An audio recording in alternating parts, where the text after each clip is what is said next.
Sonic. He had quite the rough transition to 3D. Let's try that again.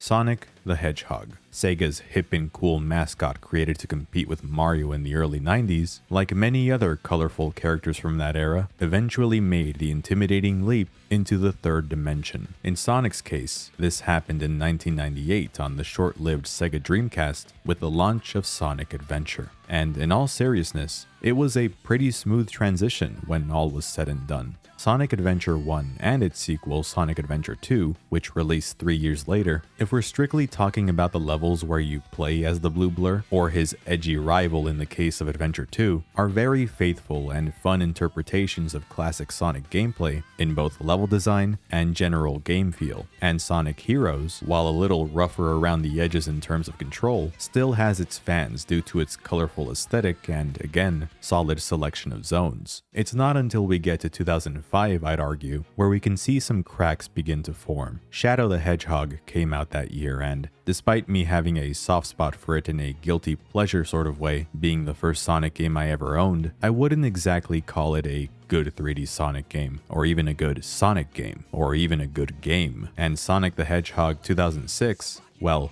you all probably know that story. What was poised to be the most revolutionary 3D Sonic game was ultimately marred by a convoluted plot and broken game mechanics up the wazoo. And the ramifications of this release were so disastrous that they can still be felt to this day. Despite an otherwise mostly solid record, Sonic 06 almost single-handedly tainted the reputation of 3D Sonic, and Sonic as a whole really, which led Sega and Sonic Team down a path of continuous experimentation in an attempt to course-correct the trajectory of the entire series, at times for the better, like how Sonic Unleashed and Sonic Colors naturally led to the creation of Generations, which we'll get to momentarily, while at other times, you can't help but wonder why the creatives behind these games didn't just stick to what was already proven to work.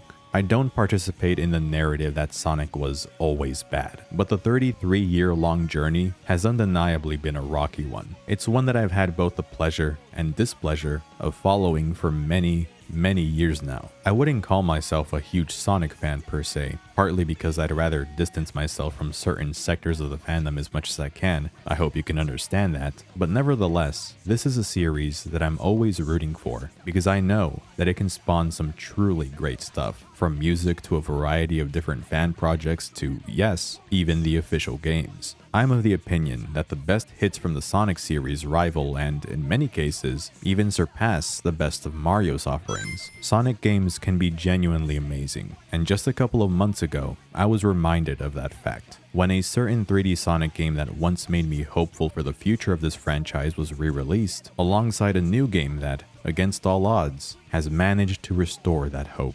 This is Sonic and Shadow Generations.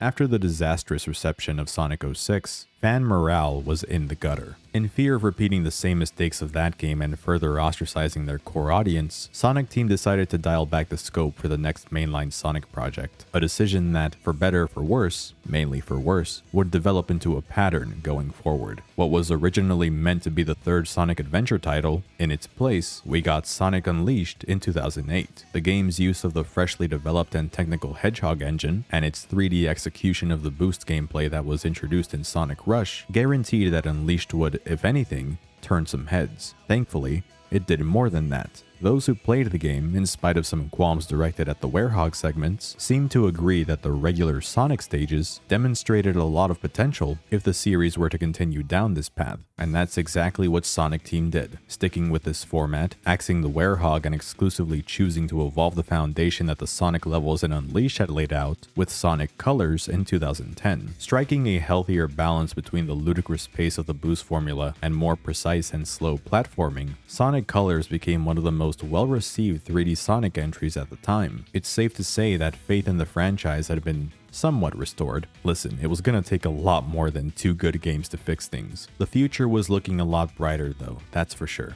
And soon, opportunity would come knocking. Unleashed and Colors set the ball, and Sega and Sonic Team had a chance to hit it hard. 2011 was the 20th anniversary of Sonic the Hedgehog. The early 2010s were also a time of nostalgic reverence for the 16-bit era of video games, a period where 2D platformers dominated, back when Sonic was at the top of his game. And when you put all of these ingredients together, you create a recipe for surefire success. In April of 2011, the teaser trailer for Sonic Generations was posted online on Sega's social media accounts. It was an anniversary title that would celebrate the franchise's history by reimagining old stages and bringing in modern Sonic's younger and chunkier counterpart, Classic Sonic, as a second playable character. The more information that was shared, the more promise the title seemed to hold. The game was effectively going to be split into 2 halves, 2D side-scrolling reminiscent of the Genesis games, mixed with 3D boost levels that further refined the blueprints from Unleashed in Colors. Generations was checking all the nostalgia boxes it needed to, especially in its marketing with these pre-release trailers that highlighted the eras of Sonic's past that the game would focus on, which also unrelentingly spoiled every level in the game, and all in all, it was shaping up to be one of the better Sonic games in recent memory. And in November of that year, Sonic Generations launched on the PlayStation 3, Xbox 360, and PC. The title also saw a 3DS release, following in Colors' footsteps, giving audiences both a console and handheld version of the newest mainline Sonic adventure. I'll mainly focus the discussion on the console and PC versions, but trust me, I have some thoughts to share about the 3DS version later in the video. Sonic Generations received solid praise from critics, but fans and general audiences were the groups of people that the game resonated with the most, and the positive attitude towards the game has only been reinforced over time, namely after the releases of some, let's just call them lousy entries in the series for now. If it wasn't obvious already to those of you who have been here for a while, I grew up mainly playing Nintendo games. In 2011, my familiarity with Sonic was rudimentary. I'd played a couple of the Genesis games via the Classic Collection on the DS. I played most of Adventure 1 on the GameCube in 5th grade when my friend lent me his copy. I never got past Seaside Hill and Sonic Heroes because the disc I had was scratched and would always freeze at this specific part of Act 2. And of course, I played the one where you blow up the White House. Actually, that's quite a few games I played.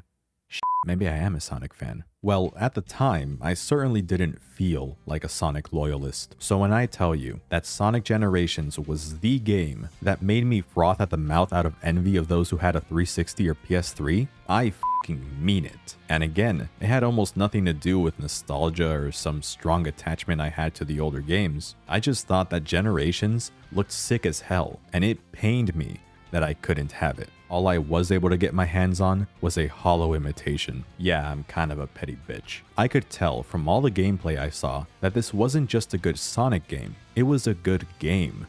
Period. One that I had no way of owning for the longest time. At one point, I did buy it on Steam when the PC version was discounted down to $1.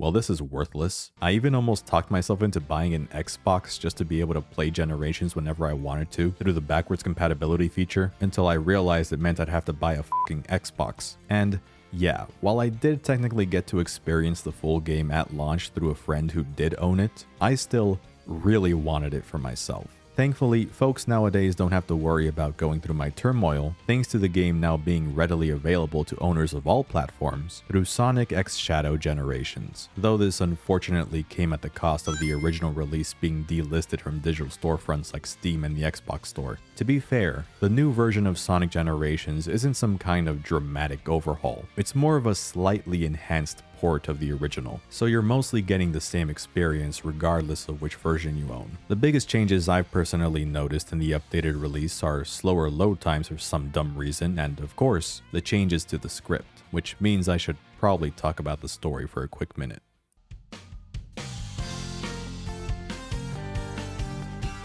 Sonic Generations had one of the most bare-bone plots that had ever been featured in a Sonic game when it came out, a direct consequence of Sega's course correction strategy I brought up earlier. Sonic stories had a habit of taking themselves a little too seriously in the mid-2000s, and their way of fixing this was by leaning hard into the complete opposite direction. Other than the fact that you're revisiting stages from previous Sonic games, Generations fails to truly capitalize on its own premise. There appear to be leftovers of what might have started out as a fuller narrative, with cutscenes of Sonic and Tails reviewing their current situation as they find themselves back in Green Hill and Chemical Plant. But story moments like these just disappear after the second zone. Classic Tails just jump scares you with his abrupt introduction, further giving the impression that there were some serious cuts made to this ultimately undercooked story. Interactions between Sonic and the rest of his friend group are limited to these 10-second long exchanges after finishing a specific level, though I'm hard-pressed to even call them exchanges, considering that neither of the two Sonics even speak during them in the 2011 version. Classic Sonic doesn't speak at all, as a matter of fact, though I'm personally not bothered by that. It's actually a big reason why this takes the crown for the funniest scene in the game. Thanks, Sonic. You did a good job back there. Hey, did you gain weight?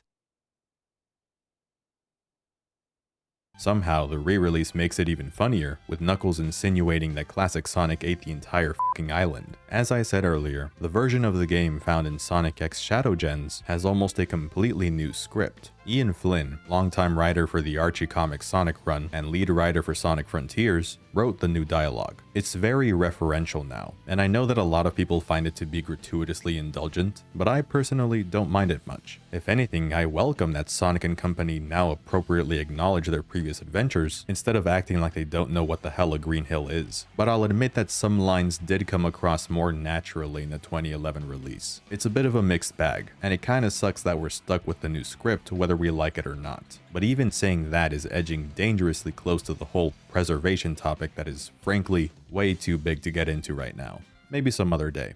Sonic Generations features 9 main zones, with each one representing a different point from Sonic's past. There's the classic era featuring Green Hill, Chemical Plant, and Sky Sanctuary, the Dreamcast/GameCube era consisting of Speed Highway, City Escape, and Seaside Hill, and the modern era. Is it right to still refer to these as the modern era, considering these games are over 14 years old by now?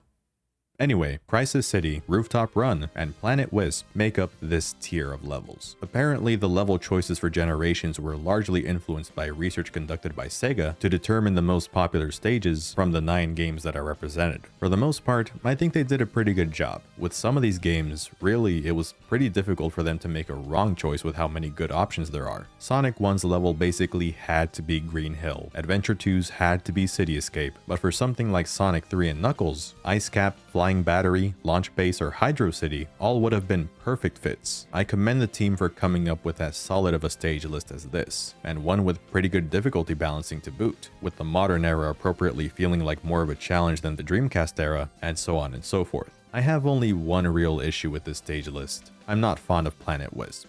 Surprise, right? Not just because of how the zone itself meanders in both acts with the disruptive wisp powers, but also because it's the last level in Generations, and it feels a little anticlimactic as a result. I would have appreciated if they chose a stage from Colors with a clearer sense of finality, like Asteroid Coaster or Starlight Carnival. However, even I can't deny how much of a graphical upgrade Generations Planet Wisp is over Color's version of the stage. The lush green foliage pops way more, and it looks so vibrant with the Hedgehog engine's oh so gorgeous lighting solution. It may be a little less effects heavy than Unleashed before it, but Sonic Generations is still pure eye candy even 13 years later. Keep in mind that this was before stages like Green Hill and Chemical Plant had been reused to death, so seeing these two basically remade from scratch back in 2011 was pretty sweet. Every level here has been beautifully modernized, featuring a grander sense of scale and rocking much higher fidelity in every respect. The water in particular looks incredibly good to my eye. I just want to swim in it.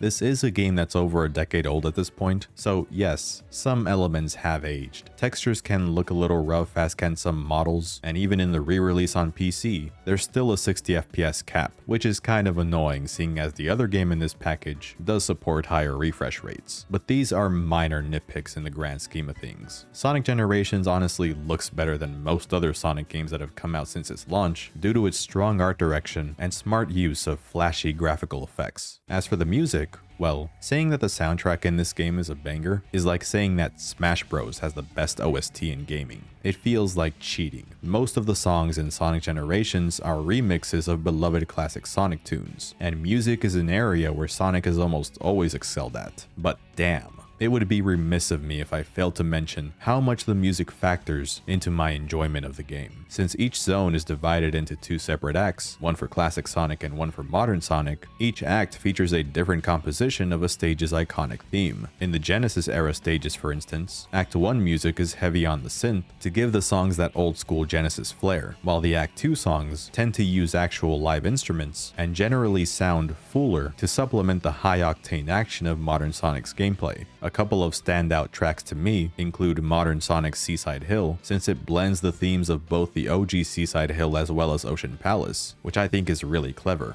and the execution is really good.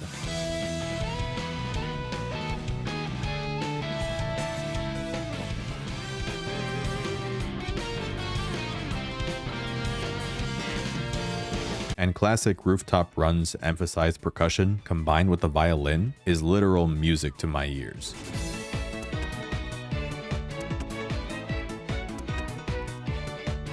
Honestly, the classic Sonic tracks are the ones that tend to get more experimental, especially in the Dreamcast era onward. Just listen to classic City Escape to hear what I'm talking about. This remix of the cherished Adventure 2 song has such an infectious beat and energy to it, transforming the original into something almost entirely different while sounding great in its own special way.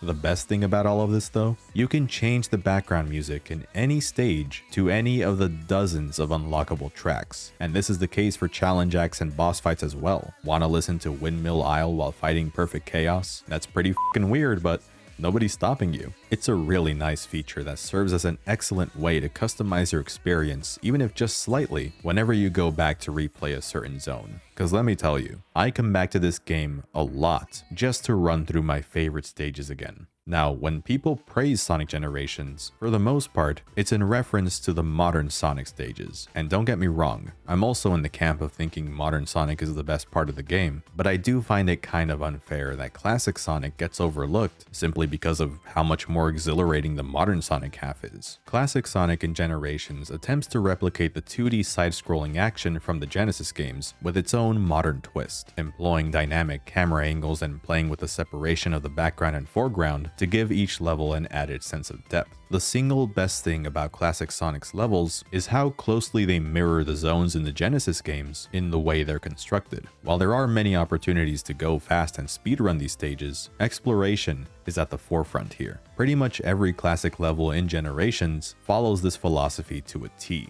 In traditional classic Sonic fashion, there is always a top path and a bottom path to each zone, with the top routes providing a faster and more streamlined path to the end of the stage to reward skillful play and quick reaction times, while the bottom paths punish less experienced players, not with death, just lengthier sections with more obstacles that require dexterous platforming to escape from. And there is a varying number of intermediary routes that bridge the gaps of skill between the top and bottom ones, giving every zone a multi-layered feel. Something I've always admired about classic Sonic games is that exploration is rewarded in a slightly different way compared to other 2D platformers from its time. In Donkey Kong Country, for example, you explore levels usually in hopes of finding the hidden Kong letters or bonus rooms that give you tokens and other collectibles upon completion. You get something tangible out of these investigative endeavors is what I'm getting at. Whereas in classic Sonic games and in Generations, the rewards are usually more intrinsic in nature. Finding a new set of monitor boxes containing temporary power-ups or rings, discovering parts of the level design that you've never seen that make it feel like you've uncovered a whole new stage, stuff like that. The value of exploration in Sonic is in having a noticeably different gameplay experience the second or third time around. Getting stuck in the bottom path on your first run can feel mildly frustrating, but this just gives you something to look forward to when you decide to revisit the stage and attempt to access some of the higher paths to see what new things you'll find. On my first couple of playthroughs of City Escape Act 1, because I sucked at the game, I had no idea that the skateboard power-up was even a thing, because it is only available on the top path. Finding it for the first time felt very cathartic, and even then, I continued to go back to the top route because finding the skateboard was just just one part of the reward. The other was learning how to use it effectively and leap over the streets of Central City. On the other hand, the thought of seeing what the bottom routes have in store can be just as tantalizing. While the lower paths are typically meant to punish you with a worse time bonus at the end, as I said earlier, again, they can contain some pretty interesting and intricate bits of level design, and just like the top route of City Escape, even some exclusive mechanics that you may otherwise have never seen, like the spinning platforms in Sky Sanctuary. Speaking of Sky Sanctuary, it is quite possibly the most layered classic Sonic stage in the whole game. The level is often remembered for its infamous red ring placements that necessitate 3 playthroughs of the stage at a minimum to get them all, but that's because they are located at the end of 3 totally different routes that are all vertically and horizontally separated in the stage's topography. I think it's fun just taking it slow here and figuring out how everything in the level is connected and intertwined. It's all assembled in a very impressive way. Classic Sonic was actually my favorite part of Generations when I first played it,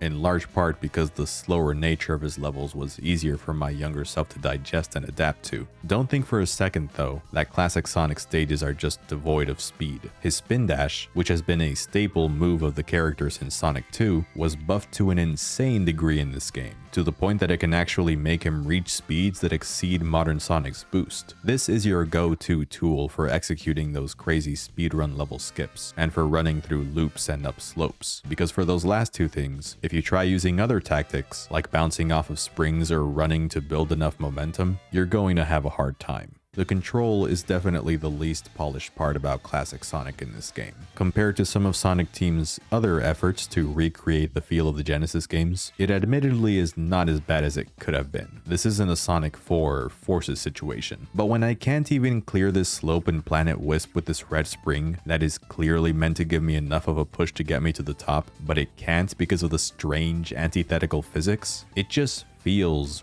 wrong. As much as I love how powerful this spin dash is, I feel that the gameplay for Classic Sonic is a little too reliant on it. He can't even roll down inclines to gain more speed, for crying out loud. For the most part though, he feels fine to play as. It's not a deal breaker. And in the new version, he feels even better with the addition of the drop dash, which ever since its introduction in Mania has been one of the most useful abilities in Sonic's moveset, to the point where it's difficult for me to play any 2D Sonic game without it now. But now, we've reached the main course.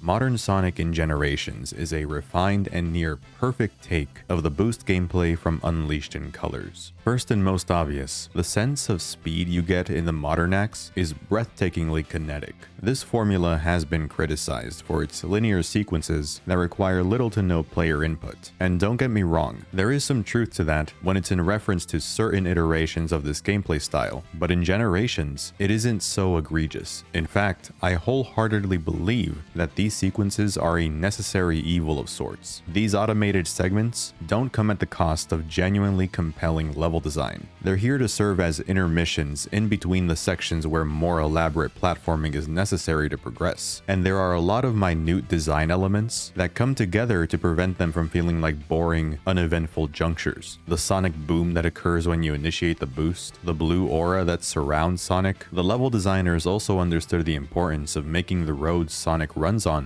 imperfect, so that nothing feels too artificial, which might seem insignificant, but it really does enhance the game's chaotic sense of speed. Take modern Green Hill. Its topography isn't completely smooth. Its paths are curved and slightly slanted, which goes a long way in giving the level design more style and oomph. And I just want to stress that Generations is far from being a boost to win kind of game. All the praises I had about the level design in classic Sonic stages can pretty much be applied to modern Sonic, only amplified up to 11 for the simple fact that 3D levels are more expansive and better facilitate player expression. What astonishes me the most about the modern zones is their density and how unrestricted they feel, to the point that I don't think I've actually experienced everything in these stages. My mind was blown when I found out that the giant tubes in the beginning of Modern Chemical Plant aren't just there for decoration, and that you can actually jump on them to uncover a new route, one of which leads to this obnoxiously placed ring that I missed 9 times out of 10. Shit.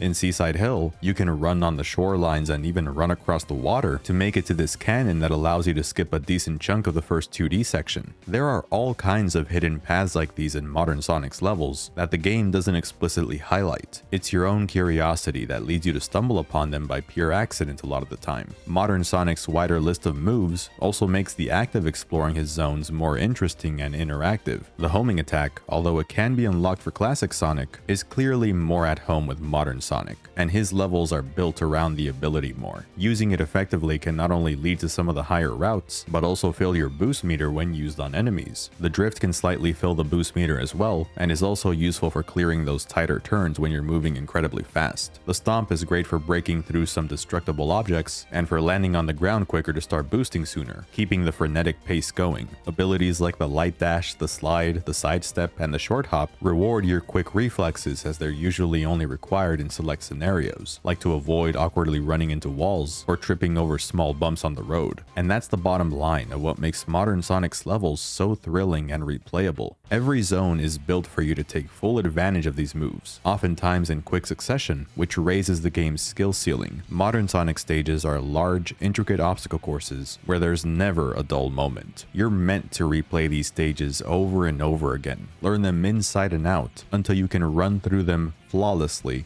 without skipping a beat. That's precisely what makes the gameplay loop so intoxicating. I love the speed levels in the adventure games, and I'd actually really like to see Sega and Sonic Team take another crack at the adventure style, but I firmly believe that modern Sonic in Generations is peak 3D Sonic. These are the levels that I keep coming back to. I'm always trying to find new ways of getting through them, and I love coming up with new micro-optimizations to improve my times. I have very few genuine problems with these stages. Yeah, I wish the ranking system for modern and classic Sonic, for that matter, wasn't so damn lenient. I wish Sonic's voice clips from Unleashed carried over to Generations. You know the ones. And of course, I do wish these levels were entirely 3D. But regarding that last part, modern Sonic's 2D segments are still a blast, and by now I've kind of given up on harping over this too much. 2D is here to stay in the Boost games, and as long as they're up to par with how they were implemented in this game, I'm okay with their inclusion. F it, let's get this over with. I have a vendetta against Sonic Generations 3DS simply because it was the version I had to settle for back then. I didn't have any of the HD systems that the version that mattered released for, but I did have this. And I mean, it's not a bad game, just a very underwhelming one. Positives first. I actually like how classic Sonic handles here, at least more than how he handles in the HD version. His physics are a little more in tune with the way they are in the Genesis games, which I greatly appreciate, even when I first played it back in the day, since it hadn't been that long since I'd played the classic titles. Second of all, I respect that this isn't a carbon copy of the console version. With the exception of Green Hill, Generations 3DS has an entirely different set of zones, and the last two are even taken from games not represented in the HD version, Sonic Rush and the DS version of Sonic Colors. It is odd, however, with there being two separate versions of Sonic Generations, there isn't a single zone from base Sonic 3. Sky Sanctuary and Mushroom Hill are both from Sonic and Knuckles. But aside from that nitpick,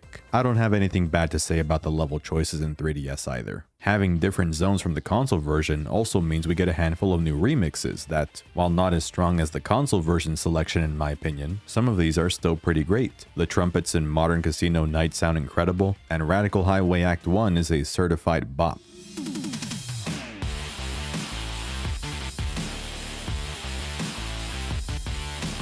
It's too bad the level itself sucks dick. Okay, for the most part, the level design in Gen's 3DS is fine, but holy shit, it doesn't hold a candle to the console version, which I didn't expect it to, but Jesus Christ. For one thing, the first acts of the Genesis era zones are one-to-one exactly the same as the originals. It's not even like Mania, where the remaster stages in that game smartly combined all the acts from the original stage into one, in addition to having an act with all new level design. But here, you get the same damn stages with better graphics. As for every other stage, they're just not that interesting. Again, most of them are fine, but Gen's 3DS is certainly guilty of the whole straight line accusations that I brought up earlier, especially in some of modern Sonic's levels. Speaking of, modern Sonic is exclusively 2D in the 3DS version. You get some unique camera angles like with classic Sonic's levels in the HD version, but here, they come off as a poor attempt to trick unassuming players into thinking they aren't just playing what is essentially a Sonic Rush successor. That isn't a jab at Sonic Rush, I know those games have their fans, I'm just personally not one of them. I guess what disappoints me is that there is even less of a distinction now between classic and modern Sonic,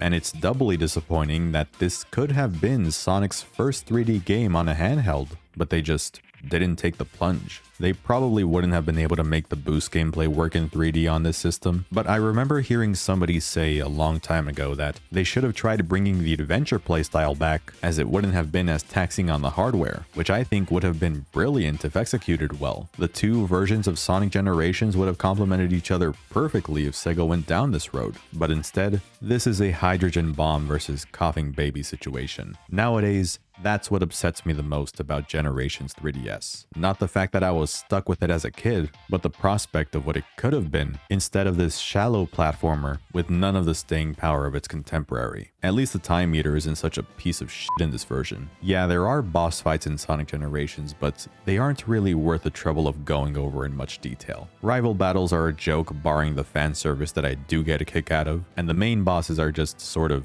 there. It is cool getting to see modern Sonic fight Perfect Chaos and the Egg Dragoon in his normal form though, instead of needing to rely on the Chaos Emeralds or his Werehog form. These are the kinds of what-if scenarios that an anniversary title has the power to bring to fruition. And that's the last main thing I want to discuss about Sonic Generations. The simple joy I feel seeing old ideas reimagined into something that feels fresh and new. Given that the whole gimmick of the game revolves around reviving old zones and such, it's incredible just how original the game as a whole ends up feeling. I think the only glaring exceptions to this are the modern acts in some of the modern era levels, notably Rooftop Run and Planet Wisp. These two stages are from games that share the boost gameplay in common with Generations, so they inevitably feel a little more derivative than the rest. Colors and Generations were only a year apart in age when they first came out after all, but even still, if we take Rooftop Run as an example, this is probably the stage that is the most similar to its original incarnation, yet it's debatably the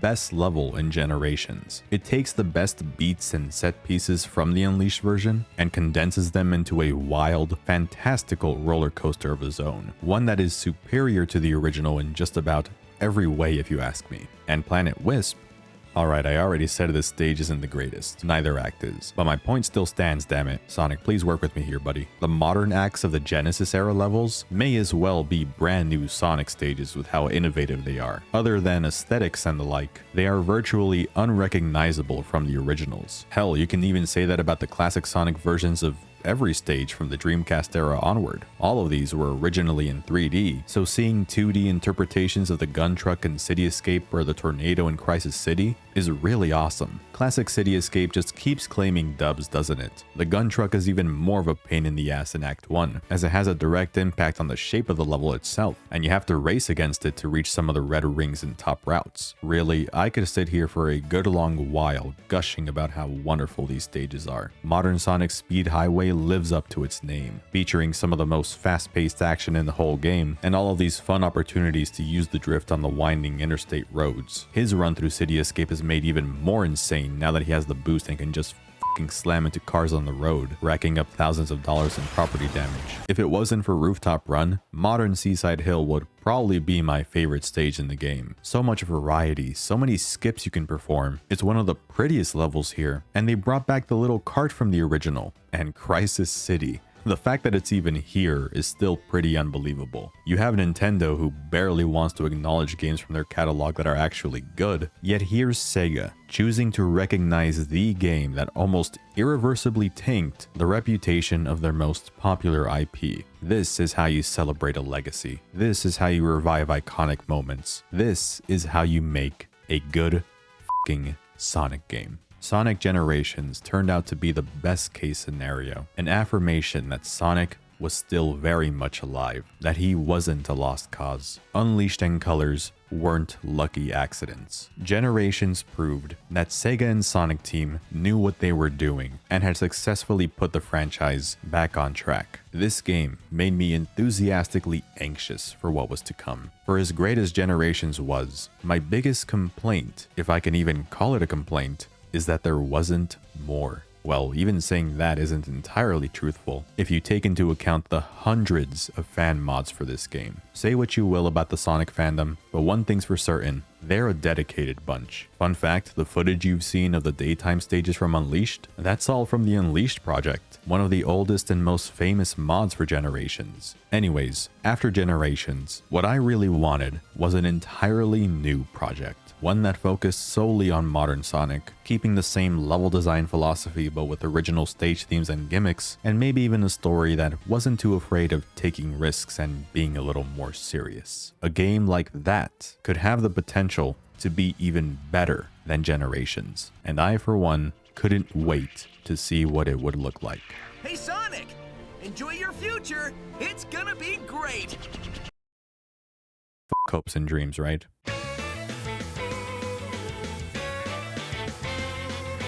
If I had to describe the Sonic series from 2011 to 2022 in one word, it's aimless. For one reason or another, Sega simply failed to capitalize on the momentum they had gained following Generations' release. What should have been the start of a new renaissance period for the series ended up becoming a second dark age. In 2013, the next 3D Sonic game, Sonic Lost World, launched on the Wii U, a game that questionably ditched the boost gameplay in favor of a new take on 3D Sonic, one that didn't exactly stick the landing. I hesitate to call Lost World a bad game, but it's definitely a very mediocre and uninspired one. The inexplicable return of the wisps from Colors, and the painfully mundane narrative and world themes ripped straight out of a new Super Mario Bros. Game gave the impression that Lost World was nothing more than an experimental venture for Sonic Team. It felt like a proof of concept, a first draft for something that could have one day manifested into a pretty good Sonic game, but that day never came. The Lost World gameplay style was tossed into the bin following the game's mixed reception, so surely, now they'll go back to what they know will work, right? Swole Knuckles. 2014 was the beginning of the very short-lived Sonic Boom project, a companion piece of sorts to the mainline series that gave the Sonic cast new designs and thrust them in a new world with new stories, characters, and, going off of these pieces of concept art, a whole bunch of new adventures that looked legitimately intriguing, even if the idea seemed a little strange. But terrible execution is where intriguing ideas go to die, and, well, in the eyes of many, the Sonic Boom property was pretty much dead within its first week. A couple of days after the premiere of the animated series, we got Sonic Boom: Rise of Lyric. This console couldn't catch a fucking break. This game was quickly labeled as the next Sonic 06, a 3D Sonic game so bad, so buggy, so obviously unfinished and rushed that it left fans wondering, what the f are we doing here? Sure, this wasn't the next big mainline Sonic title. Sonic Team didn't even develop it. They were busy working on their own piece of shit at the time. So maybe the bad omen that Boom gave off wasn't truly indicative of the actual state of the franchise and where it was headed. But I mean, this project was still under Sega and Sonic Team's supervision, and while it wasn't a mainline release, it sure as hell was treated like one from what I remember, and it left a noticeable dent on the series' reputation. Sonic Boom and Lost World were simply the last things that people expected after Generations. Sega needed to turn things around, and fast. So, is that what they did? It's complicated. In 2016, two new projects were announced. Sonic Mania, a 2D spiritual successor to the Genesis games being led by the talented likes of Christian Whitehead, Headcanon, and Pagoda West Games, who had made a name for themselves over the years for their work on various Sonic fan games, ROM hacks, and the official HD ports of Sonic's 1, 2, and CD, and Project Sonic 2017, later revealed as Sonic Forces, the true sequel to Sonic Generations. Not gonna lie, This announcement got me pretty excited. I did find it a little odd that they were bringing classic Sonic back yet again, but hey, if that's what it took to get another game on par with Generations, then so be it. Sonic Mania came out first in August of 2017. I don't want to spend too much time on this game right now in case it gets its own video later down the road. So for now, all I'll say is that this is a lovely game. Sonic Mania is my favorite 2D Sonic game and one of my favorite 2D platformers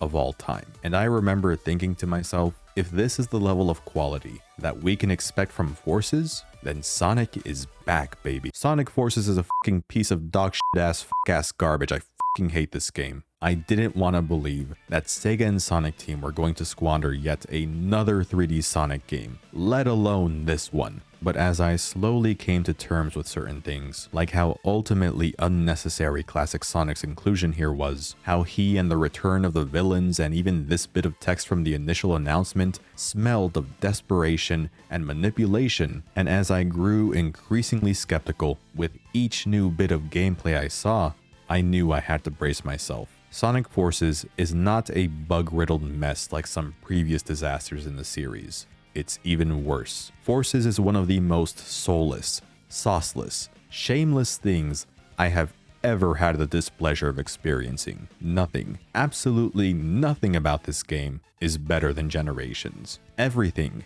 is worse by such an obscene amount that it's genuinely hard for me to wrap my head around. The presentation, the story and dialogue, the controls, the level design. Oh my god, the fucking level design is abysmal. Modern Sonic stages here are nothing but boost to win slop. Forces is the only game that I can unironically say that about. These zones fundamentally misunderstand everything that made modern Sonic's levels so great in Generations. Remember when everyone thought that Sunset Heights was going to be the first level of the game because it was shown in that one trailer, and everyone quickly noticed how bland the stage's design was? It's stage 15 out of 30. Classic Sonic feels like shit, the game looks like shit, even sounds like shit at times, which like, it's a Sonic game, how do you do that? Sonic Forces isn't a good game.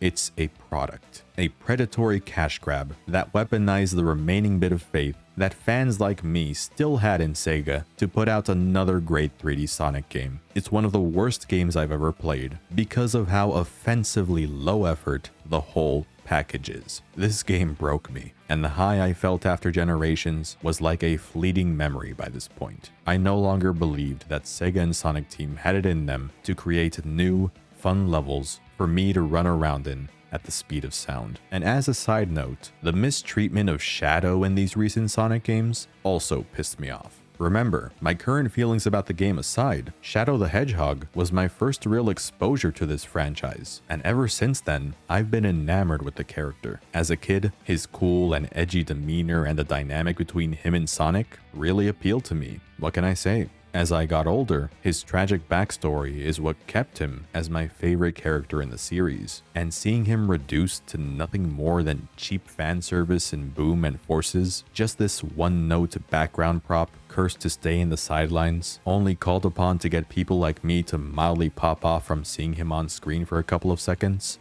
it sucked. My boy deserved better. This whole series deserved better.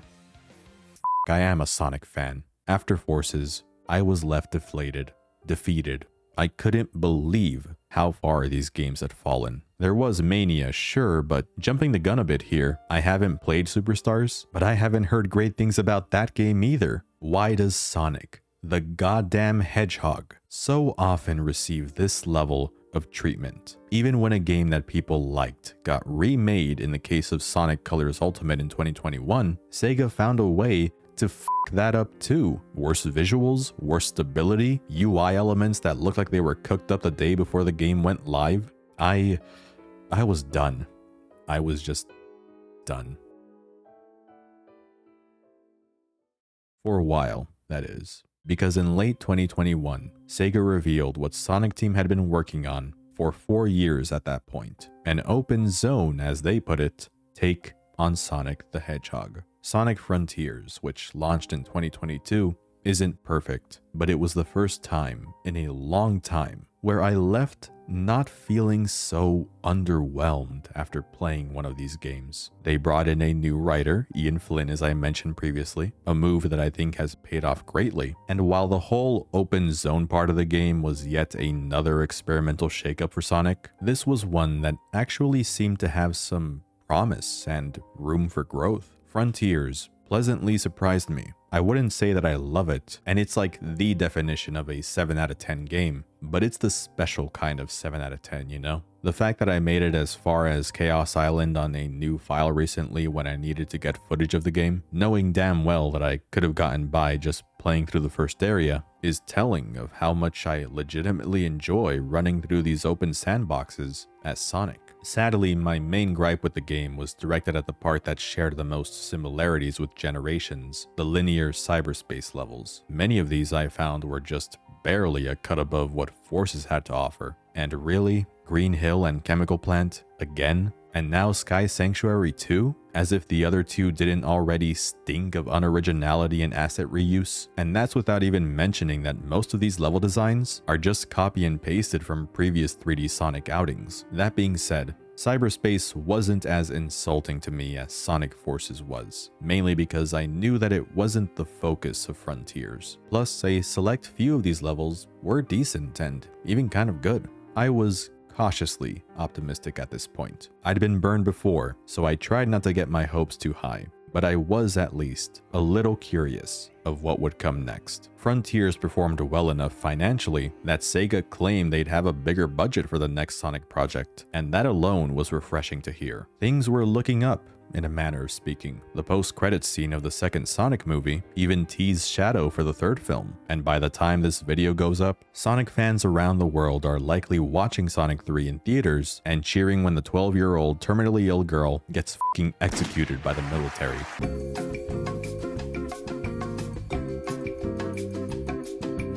And likely to coincide with the movie and Shadow's grand return, earlier this year, alongside of the remaster of Sonic Generations, a brand new campaign titled Shadow Generations was also announced. I was interested, but again, I still tried to keep my expectations in check.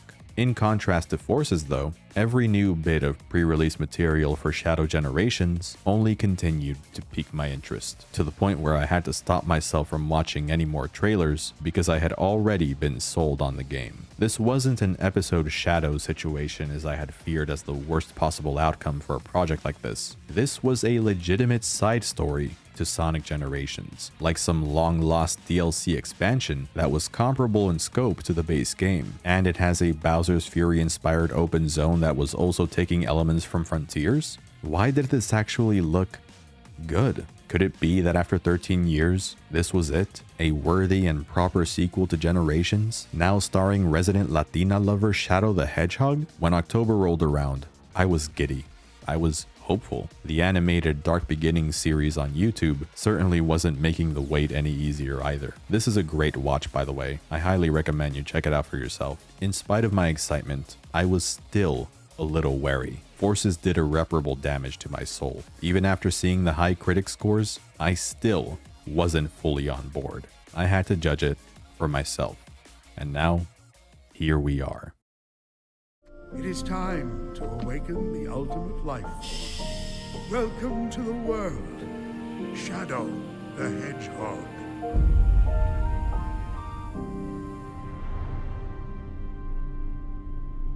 Watching the first opening seconds of Shadow Generations, a wave of relief washed over me. This intro, with Shadow investigating a strange reading aboard the Space Colony Ark while remembering a time long gone, was just...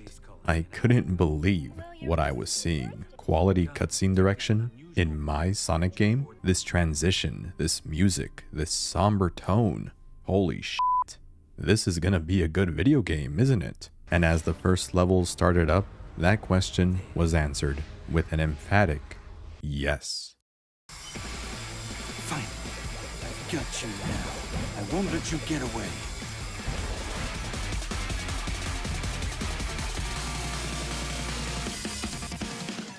Space Colony Arc Act 1 basically quelled any lingering concerns I still had about Shadow Generations. It didn't take long for me to pick up on the distinct sense of energy that this level emitted, an energy that I felt had been sorely absent in recent traditional Sonic levels. I was picking up on all of the branching paths I was missing out on, bopping my head to the remix of Adventure 2's Final Rush, marveling at the return of spectacular set pieces that enhanced an already solid stage, a stage that actually built upon its own concepts and required more from me than just holding down one button and occasionally jumping. I was having fun. So much fun that I was feeling the urge to come back to the stage to find new routes before I was even done with it. Something that I wouldn't say about Forces or the cyberspace stages in Frontiers in a million years. When the Doomai appeared and started to warp the fabric of space and time, and the stage seamlessly transitioned to a distorted rendition of Radical Highway, the place where it all began for Shadow, that was just the icing on an already delicious cake.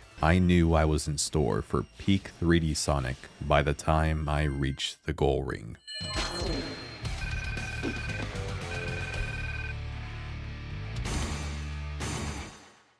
The story here takes place at the same time as Sonic Generations. Shadow is transported to the same white void as Sonic and company thanks to the Time Meter's disruption, except Shadow is separated from the main Generations crew, stuck in a part of the void where he gets to grudgingly relive moments from his own past. Unfortunately for Shadow, the anomaly forces him to reconfront some more traumatic and unpleasant memories.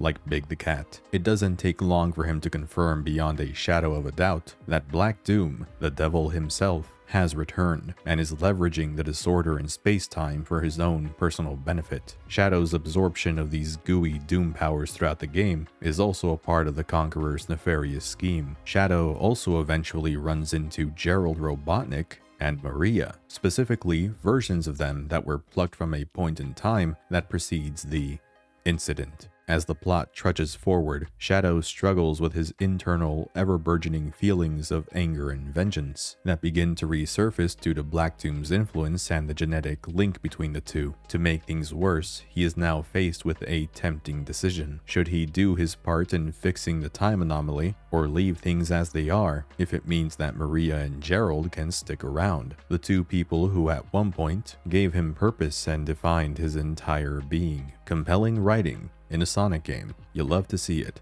In the end, of course, with some enlightening words from Maria, Shadow chooses to go forward with destroying Black Doom, doing his part in setting things back to the way they're supposed to be, driven not by revenge, but a new mission to make others happy, and as a promise to Maria to try to find his own happiness as well. It is a bit of a repeat of the ending from Shadow the Hedgehog, where Shadow similarly vowed to put the past behind him and carve his own future, though this game does add an extra layer of closure on top of that makes his arc here feel more final and sentimental as a result. No, seriously, why is a Sonic game making me feel shit? Despite being shorter than Sonic Gens, Shadow Generations' story manages to be a hell of a lot more substantial and resonant, that's for damn sure. Like the previous game, I will say, I definitely would have welcomed a couple of more cutscenes to make the narrative feel a little more complete than it currently is. Just a few more interactions between Shadow and the supporting cast and whatnot. But as it stands, this story contains some of the most heart and emotion I've ever seen in this franchise, and it thoughtfully develops Shadow as a character in my eyes, giving him actual, well, character and agency after years of him not being allowed to do anything worth a damn. I'm really glad that this aspect of the writing carried over from Frontiers. One thing that Shadow Generations definitely has over Frontiers though, production value. Finally, after God knows how long, we have a Sonic game that feels like it has a considerable budget backing it. I'm just not used to seeing this caliber of animation, lighting, and camera work from this series as of late. This doesn't just apply to the cutscenes. Certain quick-time events and scripted moments during stages and boss fights are crafted with so much polish, so much finesse. It's like somebody at Sega finally woke the hell up and realized that maybe investing a few extra bucks into their flagship series is a good thing. The last time I was this blown away by the visual presentation in one of these games, it was the CG cutscenes in Sonic Unleashed. 16 fucking years ago. I'd still really really like for these to make a comeback, but if they don't, then at the very least, the real-time cutscenes in this game should be the new standard for future projects. As a matter of fact, Shadow Generations has raised my expectations for more than just cutscenes in a Sonic game. First and foremost, I want to get this out of the way. Even though the setup of this title is highly reminiscent of Sonic Gens, clear a couple of stages, do challenge acts, fight a boss, rinse and repeat, in a gameplay sense, Shadow Gens is definitely more of an evolution of Forces and Frontiers. From the obvious similarities like the fleshed out white space hub world, to some smaller details, like Shadow's boost being noticeably nerfed compared to Sonic's from the original generations, the way the camera tracks Shadow at high speeds, the absence of the drift, to even his jumping animation, Shadow Gens shares more DNA with these two entries than one might expect. Perhaps as a consequence, I don't think the levels are quite as strong as the ones in Sonic Generations. For as much as I complimented the first stage, it and every other stage for that matter, still display some characteristics, however small, reminiscent of the levels in Forces and Frontiers cyberspace segments. It's a little hard pinpointing exactly what it is. I just get this nagging sense that some of the overly simplistic features of Forces and cyberspace are baked into certain parts of the level design in Shadow Generations. The first Radical Highway detour, I feel, is the most blatant example.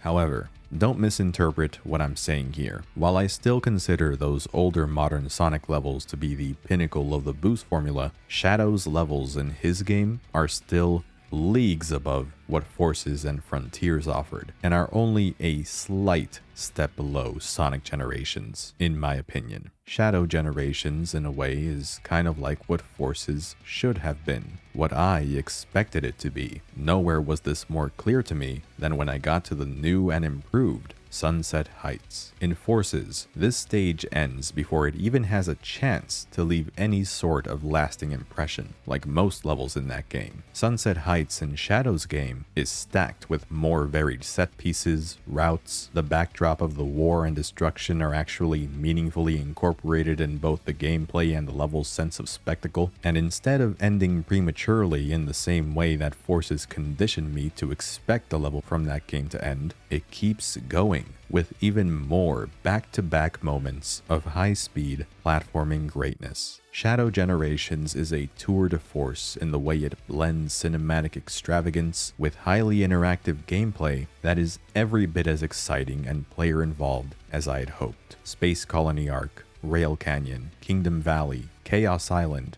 they're all bangers, and I've already sunk several hours into them like I have with the stages in Sonic Gens, and that's about the best bit of praise this game could get coming from me. It's refreshing getting to play another 3D Sonic game where I actually have to think about my actions and the buttons I press and when I press them, instead of just lackadaisically going through the motions and letting the game play itself. I know I've been trashing Forces a lot, but holy I said 3D Sonic game, but Shadow Generations still features its fair share of 2D action, but I think this is the best way that they've handled having the two styles in one game. Now an act is either exclusively 3D or exclusively 2D. Again, if I had it my way, every act would be a 3D action stage, but to the 2D level's credit, these are some of the best 2D boost stages in the entire franchise. I almost feel inclined to call them the best 2D boost stages thus far. It certainly helps that I feel that they finally nailed the control of these sections too, and frankly, certain stage gimmicks like the rotating tubes in the Space Colony Arc and these weight-sensitive platforms in Chaos Island probably work better in 2D than they would have in 3D anyway. No matter which act you play though, Shadow has access to a variety of abilities that add even more depth to an already solid framework. Two of his Chaos powers from past adventures make a return. Chaos Control slows down time, opening different routes if used at the right moment, letting you ride through these green energy streams to take shortcuts, and making the already easy to earn S ranks even easier. Chaos Control here is certainly an upgrade over how it was depicted in Shadow 05, given that it's no longer an automation button, and you actually have to be conscientious about when you use it, as it can potentially make things more difficult if used improperly. Chaos Spear can let Shadow lock on to up to 5 targets at once to stun enemies, making certain ones vulnerable to the homing attack, and to activate certain switches. Chaos Spear might seem kind of situational, but not only does it build up the Chaos control meter to encourage you to use it at every opportunity, it has this strange property where if spammed in the air while you're carrying speed, Shadow will maintain that speed and zoom through the skies, a technique that speedrunners have been abusing since the game's launch. It definitely allows for more experimentation compared to Sonic's playstyle. Chaos Spear in this game, at least its upgraded form, is technically one of the Doom powers that Shadow unlocks. Not long after, he'll begin to awaken to a couple more. Doom Surf lets Shadow travel across water and destroy or launch debris with a spin attack. Doom Blast can be seen as an extension of his aggressive combat style. Shadow performs an air launch on an enemy and then yeets them horizontally towards some target, teleporting there when the enemy collides with the target. With Doom Morph, he can transform into a squid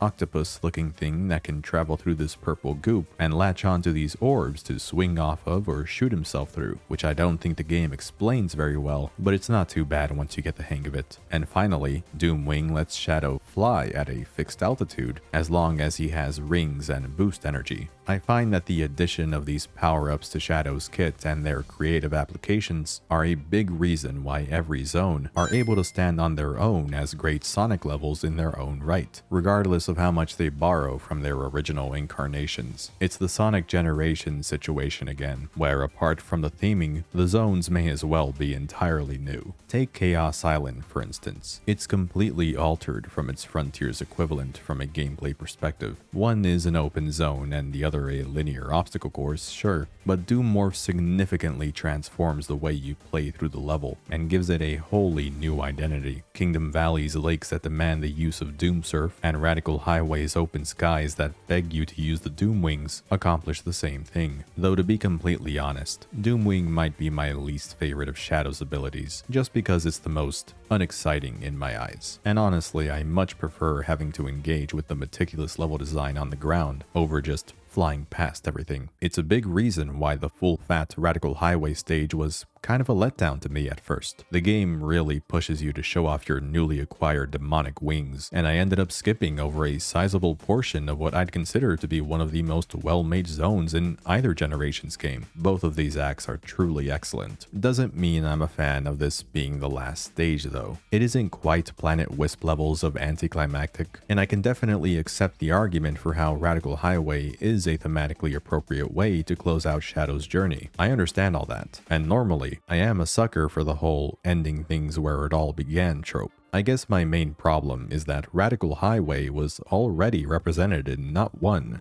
not 2, but 3 of the earlier levels. So when I got here, I just thought, well, this is cool, but I've kind of had my fill of this already. I'd also like to remind everybody that Radical Highway was in Generations 3DS as well, and for as much as I found it to be pretty mediocre in that game, it's all the more reason for why I think Shadow Gens should have ended a little differently. Like how about a stage from, oh, I don't know, Shadow the frickin' Hedgehog? Westopolis would have been a perfect candidate for the final zone before facing Devil Doom since, you know, they're from the same game. At least Radical Highway is a great stage, as I said, and Devil Doom is also a much better final boss than the Time Eater was. Every boss in Shadow Generations is pretty dope, I must say. A definite upgrade from Sonic Generations. The Bio Lizard gets a second chance in the limelight after its less than stellar appearance in the 3DS game. Metal Overlord from Heroes is a blast for the updated mix of Crush 40's What I'm Made of alone, and Mephiles. Not only was this a great fight and contains some of the rawest choreography and cinematography in the whole game, narratively, I didn't expect it to be so captivating, since we're talking about a character from this game, but that's actually what I find so fascinating about Mephiles here. It's the same Mephiles from the ending of 06, desperately fighting for a chance to exist again, as he puts it, since 06 ended with him essentially being erased from history. I almost feel bad for kicking him in the face.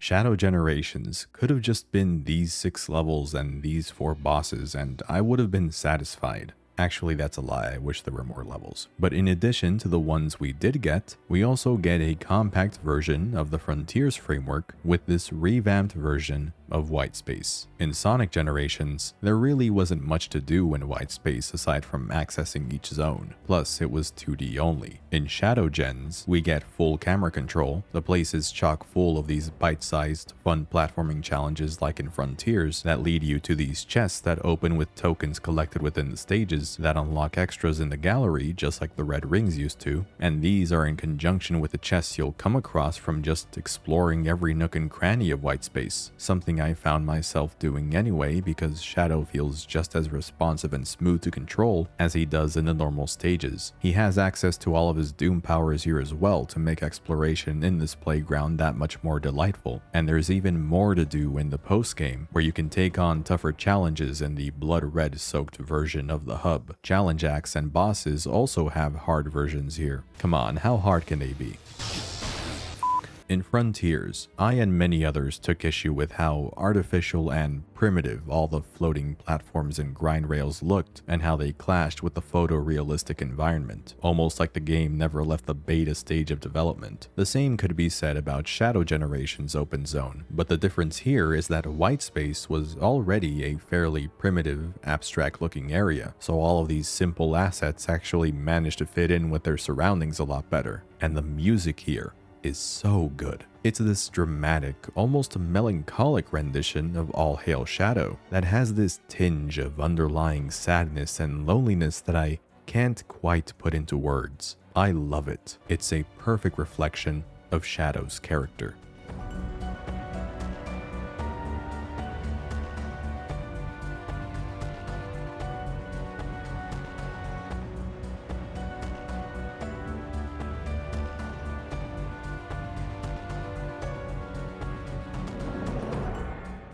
Honestly, there's not much else I have to say that I didn't already say in the Sonic Generations section. Shadow Generations doesn't feel real. The fact that a new Sonic game was this well received is uncanny enough, but to me, Shadow Gens represents something far more important: redemption. It is an achievement, illustrative of what Sonic Team is capable of with enough time, budget, and passion. It's something that, not long ago, I was convinced they weren't capable of making again. A 3D Sonic game that I adore.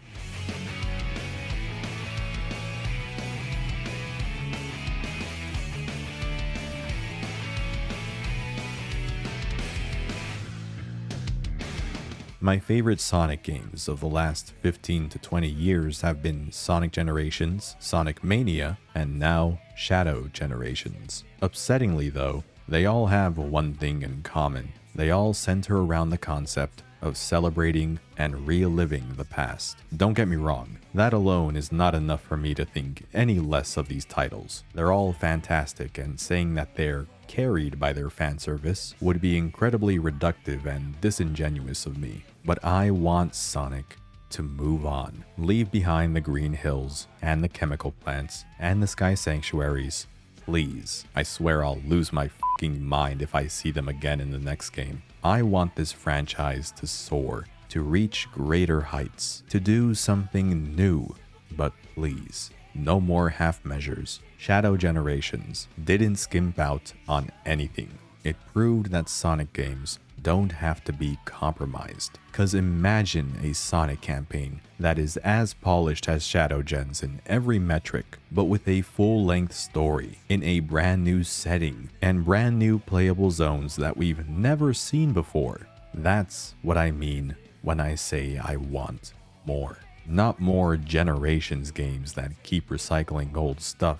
I just want more incredible, original Sonic games. Is this all foolish of me to wish for, given this franchise's track record? Perhaps, but the way I see things now, anything is possible, really.